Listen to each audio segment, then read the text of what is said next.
Hello guys, welcome back to another review തണ്ടർബേർഡ്സ്.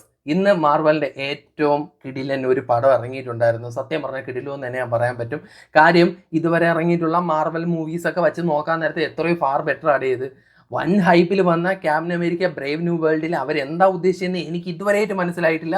കഴിഞ്ഞ കാര്യങ്ങൾ കഴിഞ്ഞ കണക്ക് തന്നെ കിടക്കട്ടെ. ആ പടത്തിനെ കുറിച്ച് നമ്മൾ ആലോചിക്കേണ്ട കാര്യമേ ഇല്ല.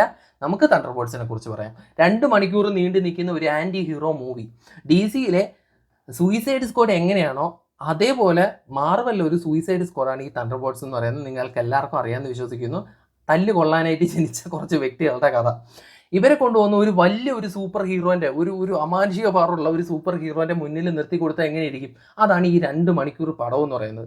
ഫസ്റ്റ് ഹാഫ് ഇവരെ എല്ലാവരെയും ഇൻട്രൊഡ്യൂസ് ചെയ്യുന്ന ഒരു സീനുകളാണ്. അവരെ ബാക്ക് സ്റ്റോറി ചെറുതായിട്ടൊക്കെ കാണിക്കുന്നുണ്ട്. അതൊക്കെ നൈസായിരുന്നു കേട്ടോ. ഫസ്റ്റ് ഹാഫ് നൈസായിട്ട് പോയി. സെക്കൻഡ് ഹാഫ് വന്നപ്പോഴത്തേക്ക് ഇവരെ കയ്യിൽ നിന്ന് ഫിലിം അങ്ങ് പോയി. എന്തൊക്കെയോ കാണിച്ചു വെക്കുന്നു. പ്രധാനമായിട്ടുള്ള കാര്യം, ഈ ഇത്രയും വലിയൊരു സൂപ്പർ ഹീറോനെ കുറിച്ച് പറയുകയാണെങ്കിൽ ബോബ് എന്ന് വേണമെങ്കിൽ ഞാനിപ്പോൾ പറയാം. ഞാൻ കൂടുതലായിട്ടൊന്നും പറയുന്നില്ല, സ്പോയിലർ ആവും. നിങ്ങൾ പലരും ഇപ്പം തന്നെ അറിഞ്ഞു കാണും ആരാണ് എന്താണെന്നൊക്കെ. ഞാൻ എന്തായാലും അത് പറയാൻ ഉദ്ദേശിക്കുന്നില്ല. നിങ്ങൾ പടം കാണുകയാണെങ്കിൽ നിങ്ങളുടേതായിട്ടുള്ള ആസ്വാദനത്തിന് അത് പങ്കുവരുത്തുന്നതാണ് കൈപ്പും. സോ അതുകൊണ്ട് ഞാൻ പറയാൻ ഉദ്ദേശിക്കുന്നില്ല. അത്രയും വലിയൊരു സൂപ്പർ ഹീറോൻ്റെ മുന്നിൽ കൊണ്ടുവന്ന് ഈ തല്ലു കൊള്ളാൻ വേണ്ടി ഇവരെ ഇട്ട് കൊടുക്കുകയാണ്. അത്യാവശ്യം നല്ല രീതിയിൽ തല്ലു കൊള്ളുന്നുണ്ട്. സോ അങ്ങനെയൊക്കെ പോകുന്ന രീതിയിലുള്ള ഒരു പടമാണ് ഇതെന്ന് പറയുന്നത്. ആൻഡ് ഇതിൽ ഒരു വ്യക്തി എടുത്ത് പറയാതിരിക്കാൻ പറ്റൂല കേട്ടോ. ഓരോരുത്തരും എടുത്ത് പറയണം. അതിൽ പ്രധാനമായിട്ടും നമ്മുടെ റെഡ് ഗാർഡിയൻ ഡേവിഡ് ഹാർബറാണ് ചെയ്തേക്കുന്നത്.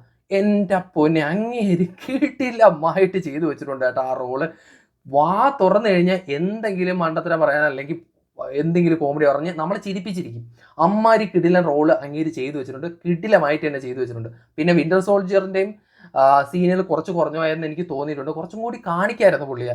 ഷോർട്ടായിപ്പോയി. പിന്നെ ഗോസ്റ്റിന് അധികം ഡീറ്റെയിൽ ആയിട്ട് കാണിച്ചിട്ടില്ല. ഗോസ്റ്റിൻ്റെ ബാക്ക് സ്റ്റോറിയും കാര്യങ്ങളൊന്നും നമ്മളെ ബാക്കിയുള്ളവരെ പോലെയൊന്നും ഗോസ്റ്റിൻ്റെ അങ്ങോട്ട് കാണിച്ചിട്ടില്ലായിരുന്നു. ഗോസ്റ്റിൻ്റെ ബാക്ക് സ്റ്റോറി കുറച്ചും കൂടി ഡീറ്റെയിൽ ആയിട്ട് കാണിച്ചിരുന്നെങ്കിൽ നൈസായിരുന്നു എന്ന് എനിക്ക് തോന്നിയേനെ. പിന്നെ പുതിയ ബ്ലാക്ക് വീഡോ ചേച്ചി നൈസായിട്ട് ചെയ്തിട്ടുണ്ട്. ചേച്ചിയാണ് ഇതിൻ്റെ നെടുന്തൂണെന്ന് പറയുന്നത്. ചേച്ചിയുടെ മുന്നിലാണ് എല്ലാവരും കിടക്കുന്നത്. ചേച്ചിയാണ് മുന്നോട്ട് കൊണ്ടുവന്നത്. ചേച്ചിയുടെ അച്ഛനാണല്ലോ നമ്മുടെ റെഡ് ഗാർഡിയൻ. സോ അങ്ങനെ രീതിയിൽ അവരൊരു ടീമൊക്കെ ഒന്നിക്കുന്നു. അതാണ് മൂവി. ടീം ഒന്നിച്ച് ഈ ഒരു ആളിനെതിരെ പോരാടാനൊന്നുമില്ല. കാര്യം മാർവലിലെ തന്നെ ഏറ്റവും വലിയ സൂപ്പർ ഹീറോ ആണ് ഈ പുള്ളിക്കാരൻ എന്ന് പറഞ്ഞാൽ. അയാൾ എടുത്തുകൊണ്ട് വന്ന് ഇവരെ ഇട്ട് കഴിഞ്ഞാൽ അട്ടിക്കൊള്ളാന്നല്ലാതെ വേറെ ഒന്നുമില്ല. പിന്നെ എന്താ ചെയ്യുന്നത്? അവസാനം നമ്മുടെ ബ്രേവ് ന്യൂ വേൾഡിൽ ആന്റണി മോക്കി എന്ന് നമ്മുടെ റെഡ് ഹൾക്കിനെ കാല് പിടിച്ച് സ്പീച്ച് തെറാപ്പി എടുത്തൂലേ, അതേപോലെ ഇതിനകത്ത് സ്പീച്ച് തെറാപ്പി ചെയ്യുന്നു. അതേ പറ്റുള്ളൂ, അല്ലാതെ ഇവരെ കൊണ്ട് വേറെ ഒരു പരിപാടിയും നടക്കൂല. പൊതുവേ പറഞ്ഞു കഴിഞ്ഞാൽ പടം ഒരു ആവറേജ് ഫസ്റ്റ് ഒരു തവണ 1 ടൈം വാച്ചബിൾ മൂവി, അത്രയേ ഉള്ളൂ. ബാക്കിയുള്ള മാർവൽ മൂവിനെ കാട്ടി എത്രയോ ബെറ്റർ ആണ്. ഒരു തവണയൊക്കെ കാണാം, മനുഷ്യനെ കണ്ടുകൊണ്ടിരിക്കാൻ പറ്റുന്ന ഒരു പടമാണ് ഇത്രയും നാളെ ഇറങ്ങിയതിൽ.